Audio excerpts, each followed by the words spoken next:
તમે જોઈ રહ્યા છો અપના ગુજરાત।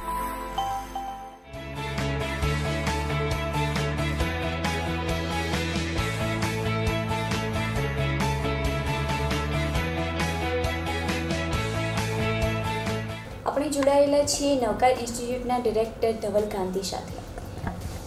ધવલજી, 12thનું રિઝલ્ટ આવી ગયા છે બધા જ સ્ટ્રીમના, તો તમારા ખ્યાલથી 12th પછી કેવા કોર્સિસ કરવા જોઈએ સ્ટુડન્ટ્સે કે જેનાથી તેમનું કરિયર ઉજ્જવળ બને? કોમર્સ ફિલ્ડમાં વાત કરીએ આપણે તો ગ્રેજ્યુએશન લેવલ પર, પોસ્ટ ગ્રેજ્યુએશન લેવલ પર અને પ્રોફેશનલ કોર્સિસમાં ઘણા બધા ઓપ્શન્સ અવેલેબલ છે।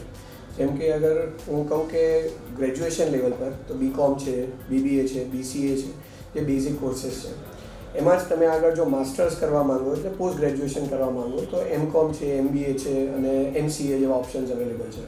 પણ કોમર્સ ફિલ્ડમાં અત્યારે જો સાચા અર્થમાં ગ્રોથ જોવામાં આવે તો પ્રોફેશનલ કોર્સિસમાં સ્ટુડન્ટ્સ અને ફ્યુચર એમનું બહુ સારી રીતે આગળ જોઈ શકાય એમ છે।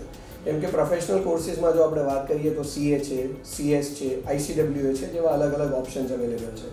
એમાં પણ જો આપણે વાત કરીએ ને તો CA એક એવો કોર્સ છે જે આમ એવરગ્રીન કોર્સ કહેવાય છે। અને જો તમે થોડું આંકડાકીય માહિતી પ્રમાણે જાઓ તો આપણી જે CA જે ચાર્ટર્ડ એકાઉન્ટન્ટ્સ કહેવાય છે એની બોડી જે છે એ જેને આપણે ICI કહીએ છીએ એમાં જે અત્યાર સુધી જે ટોટલ મેમ્બર્સ ગણીએ તો લગભગ 2.5 લાખ જેટલા મેમ્બર્સ છે। અને એ જે બોડી છે એ વર્લ્ડની સેકન્ડ લાર્જેસ્ટ અકાઉન્ટિંગ બોડી કહેવાય છે। અને જે સ્પીડે આગળ જઈ રહ્યું છે એ કદાચ વર્લ્ડમાં ફર્સ્ટ બોડી બની રહી છે। અને આ 2.5 લાખ જેટલા આપણે લગભગ CA ગણીએ છીએ, પણ આપણે બધા જાણીએ છીએ કે દેશની જે વસ્તી છે 125 કરોડ કે એથી વધારે છે।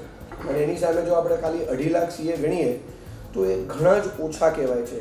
એટલે આ આપણને એવું દર્શાવે છે કે આવનારા સમયમાં કોર્સની ડિમાન્ડ કેટલી વધવાની છે અથવા આ ફિલ્ડમાં કામ કરતા લોકોની ડિમાન્ડ કેટલી વધવાની છે। જો તમને થોડી વધારે આંકડાકીય માહિતી આપું તો ભારત દેશમાં 125 કરોડની વસ્તીની સામે અરાઉન્ડ 9.11 લાખ ડૉક્ટર્સ છે, પણ તેમ છતાં ડૉક્ટર્સની ડિમાન્ડ ક્યારેય ઘટવાની નથી। એવી જ રીતે ખાલી 2.5 લાખ કે એનાથી પણ થોડાક ઓછા જેવા ગણીએ એટલા ચાર્ટર્ડ એકાઉન્ટન્ટ છે। અને જે આપણે બધા જાણીએ છીએ કે ભારતના અર્થતંત્રમાં અત્યારે GST એક બહુ જ મહત્ત્વનો મુદ્દો છે। આ GST એક એવી ફિલ્ડ છે જેના GST એક એવું ટેક્સ સિસ્ટમ આવી રહી છે જેમાં ચાર્ટર્ડ એકાઉન્ટન્ટ્સનો રોલ બહુ જ ઇમ્પોર્ટન્ટ છે। એટલે આવનારા સમયમાં ચાર્ટર્ડ એકાઉન્ટન્ટ્સની ડિમાન્ડ સખત વધવાની છે। એટલે આપણે એમ કહી શકીએ કે આ આટલા વર્ષમાં તો સૌથી ફાસ્ટેસ્ટ ગ્રોઈંગ કોર્સ હતો જ, પણ આવનારા સમયમાં એની ડિમાન્ડ ઘણી જ વધવાની છે।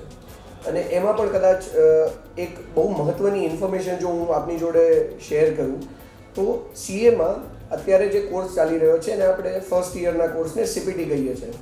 અને ઇન્સ્ટિટ્યૂટ ઓફ ચાર્ટર્ડ એકાઉન્ટન્ટ્સ જે મેઇન પેરેન્ટ બોડી કહેવાય છે એ આ કોર્સમાં થોડા ચેન્જીસ કરી રહ્યા છે। આ ચેન્જીસ પ્રમાણે 30 જૂન પહેલાં જો કોઈ પણ સ્ટુડન્ટ CPTમાં રજિસ્ટ્રેશન CAમાં રજિસ્ટ્રેશન કરાવે તો એને CPT વાળી સિસ્ટમનો ફાયદો મળી શકે એમ છે। જો એ પછી રજિસ્ટ્રેશન કરાવે તો આ કોર્સમાં ચેન્જીસ આવી રહ્યા છે। અને એ ચેન્જીસ પ્રમાણે હવે આપણે CPT વાળી જે MCQની સિસ્ટમ છે એમાંથી બહાર આવી જઈશું અને ફાઉન્ડેશન વાળી સિસ્ટમમાં જઈશું જેમાં આપણે ડિસ્ક્રિપ્ટિવ એટલે બધું લખીને કરવાનું છે। જ્યારે અત્યારે જે સિસ્ટમ છે CPT MCQ વાળી સિસ્ટમ છે, આ સિસ્ટમ સ્ટુડન્ટ્સ માટે ઘણી જ ઉપયોગી છે। પણ જેમ મેં કીધું કે 30 જૂન છેલ્લું દિવસ છે। 30 જૂન સુધી જો આપ રજિસ્ટ્રેશન કરાવી દો છો ને CA કોર્સમાં તો આપ CPT આપી શકશો।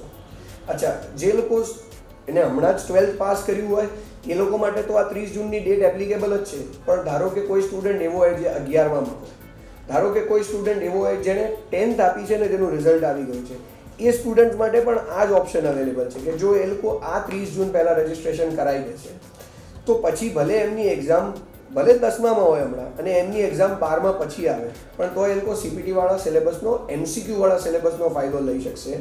જો 30 જૂન પછી એ લોકો રજિસ્ટ્રેશન કરાવશે તો હા એ લોકો CA કરી જ શકશે, ફાઉન્ડેશનવાળા સિલેબસમાં જશે જ્યાં આગળ એમને બધું જ ડિસ્ક્રિપ્ટિવ એટલે લેખિત રીતે જવાનું છે। જ્યારે 30 જૂન સુધી હજી આપણી પાસે CPT MCQ વાળું ઓપ્શન અવેલેબલ છે।